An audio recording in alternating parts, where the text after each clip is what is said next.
بسم الله الرحمن الرحيم.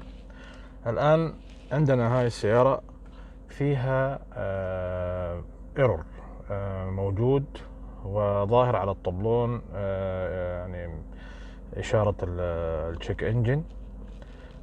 وطبعا بما انه التشيك انجن يعني مشتعل، فمعناها انه في مشكلة في كمبيوتر السيارة، وبالتبعية هاي المشكلة مؤثرة في التراكشن كنترول والستابيليتي كنترول حق السيارة إذا كان فيها طبعا. فحنشوف الآن باستخدام القطعة كيف ممكن نعرف الايرور وكيف ممكن نصلحه.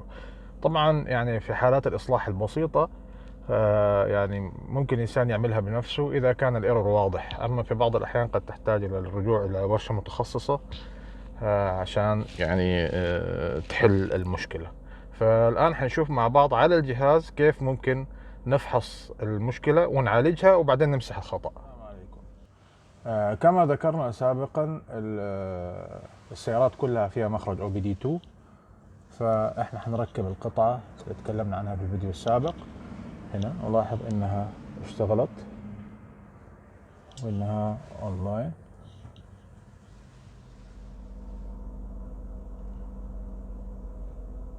طبعا لما نشبك القطعة على الجهاز حتحتاج كلمة مرور. ندخل 1 2 3 4. الآن هي مشبوكة. حنرجع نروح لبرنامج التورك. في برنامج التورك نتأكد إنه الجهاز يعني موصول عليها. بلوتوث ديفايس في لينك.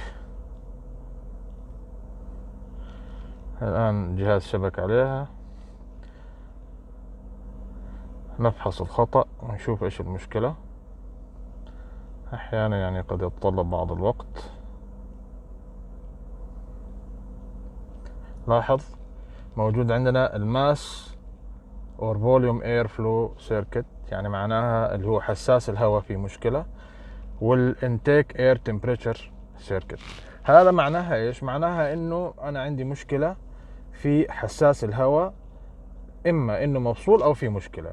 فحنروح الان نشوف على السيارة وين المشكلة ونعالجها ونرجع تاني نمسح الاخطاء. الان شوفوا معاي ايش حصلنا. هذا هو حساس الهواء في السيارة. حصلنا ان السوكت مفكوك، فحنركبه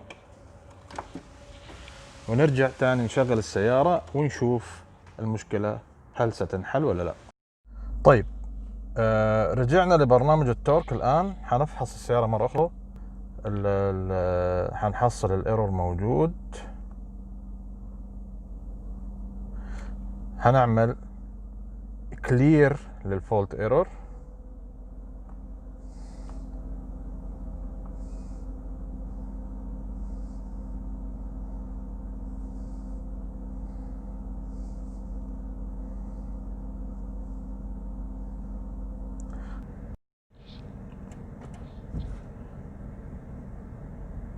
الآن لاحظوا معي انه عملنا كررنا مرتين عشان نتأكد ان الخطأ راح.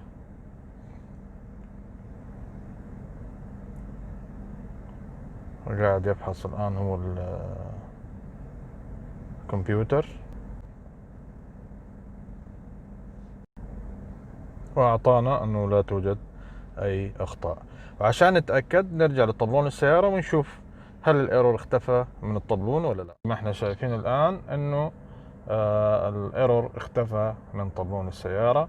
وهذا مثال بسيط على كيفية يعني مسح الأخطاء من المحرك من السيارة وكيف علاجها ببساطة شديدة.